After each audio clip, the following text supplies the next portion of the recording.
Terima kasih klik video ini dan jangan lupa subscribe.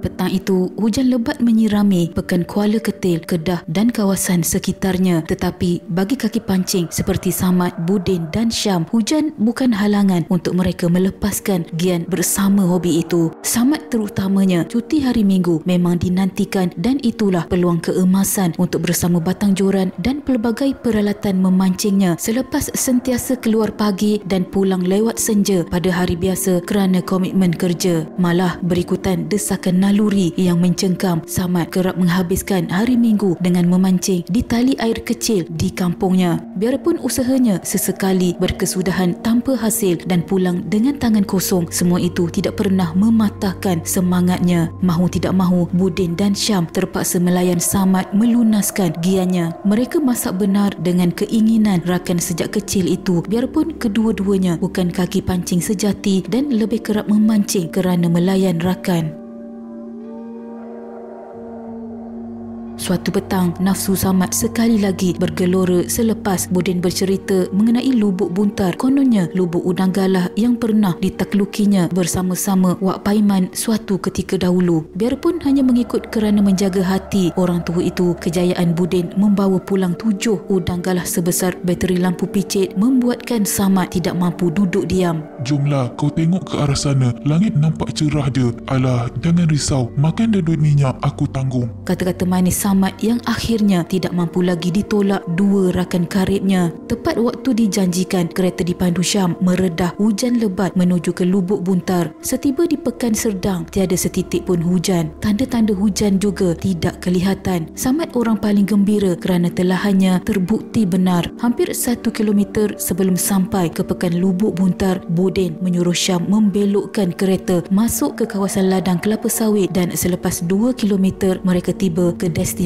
tujuan. Ketika itu jam 5.30 petang. Memang benar kata Budin, tidak sampai setengah jam dilabuhkan umpan, hujung joran Samad mula berdenyut-denyut menandakan umpannya dilamar sesuatu. Sebagai kaki pancing, dari riak hujung batang jorannya Samad dapat meneka umpannya dilamar udang galah bukannya ikan. Samad segera mengangkat jorannya dengan penuh hati-hati. Berbekal kepakaran yang ada, muncullah udang galah terketis-ketis di permukaan air. Gembira Samad tidak terperi. Selang tidak lama, giliran Budin pula menaikkan udang galah, namun tidak sebesar yang dimiliki Samad, cuma sebesar ibu jari kaki.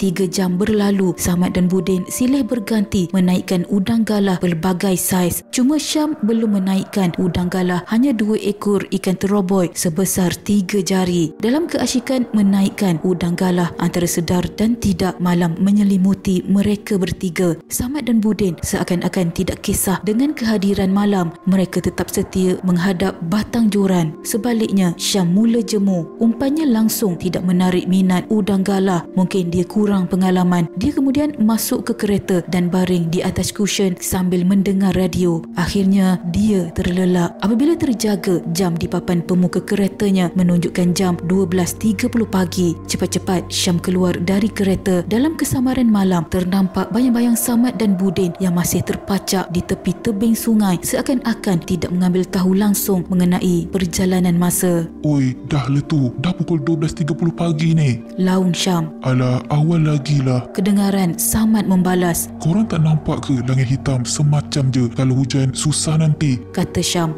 Dia bukan memberi alasan, tetapi keadaan memang betul begitu. Akhirnya Samad dan Budin mengalah. Berapa ekor dapat? Soal Syam selepas menggerakkan keretanya membelah kegelapan malam keluar dari ladang kelapa sawit itu. Fuh, hari ini dalam sejarah aku dapat 15 ekor. Beritahu Samad. Aku 10 ekor. Celah Budin yang duduk di belakang. Ketika sampai di jalan raya, hujan renyai-renyai membasahi cermin kereta dan jam menunjukkan hampir 1 pagi. Alamak, aku ada masalah dengan perut aku ni. Tiba-tiba Syam bersuara.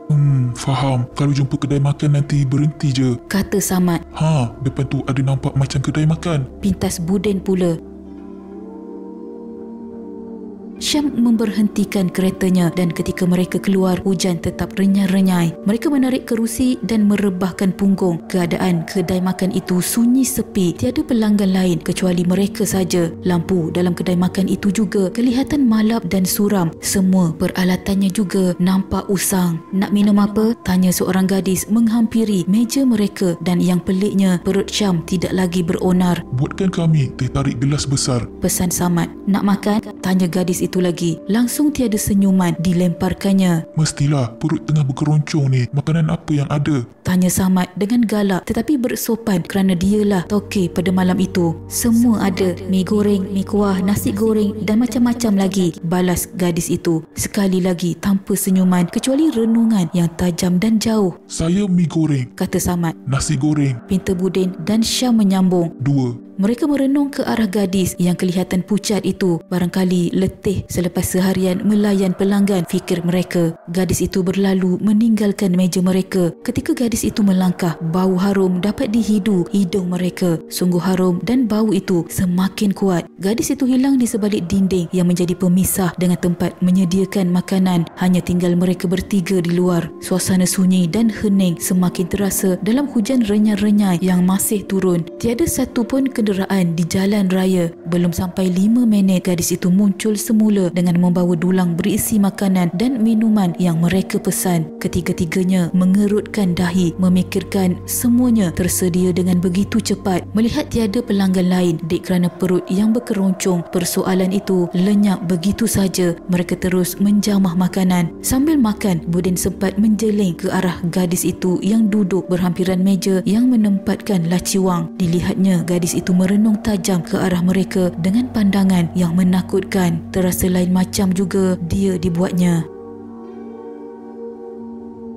Selesai makan, Samad memanggil gadis itu untuk membayar harga makanan. Selepas itu, sekali lagi mereka meredah hujan renyai untuk masuk ke kereta. Murah sungguh makan kat kedai tu. Semuanya baru RM5. Beritahu Samad seakan-akan tidak percaya. Ya ke? Nasi goreng tadi boleh tahan sedapnya. Belum pernah aku jumpa nasi goreng sesedap itu. Lain kali boleh datang lagi. Jawab Budin. 2 hari selepas itu, Budin datang lagi ke tempat itu. Kali ini bersendirian kerana kerjanya sebagai pemandu lori barang membuatkan dia terpaksa merayau ke seluruh pelusuk daerah bersama kelindannya Aziz. Hari ini aku nak belanja kau makan di satu kedai. Makanan dia sedap sungguh, murah pula, kata Budin bersemangat. Namun setiba di tempat yang dirasakannya lokasi kedai makan itu, dia tercengang. Dia memberhentikan lorinya di tepi jalan, turun dan kemudian menggaru kepalanya yang tidak gatal. Hairan aku rasa sinilah kedai makan tu. Memang betul, aku masih lagi cam simpang ni, katanya. Sedang kepalanya diserbu tanda tanya, sebuah motosikal yang keluar dari simpang itu menuju ke arah mereka dan berhenti di depan Budin. Kenapa? Sesat jalan ke? Tanya lelaki tua berketayak putih yang menunggang motosikal itu. Tak, sebenarnya saya rasa hairan. Baru 2 hari lalu saya dengan kawan-kawan makan di satu kedai dan saya rasa ia di sini, tetapi sekarang sudah tak ada,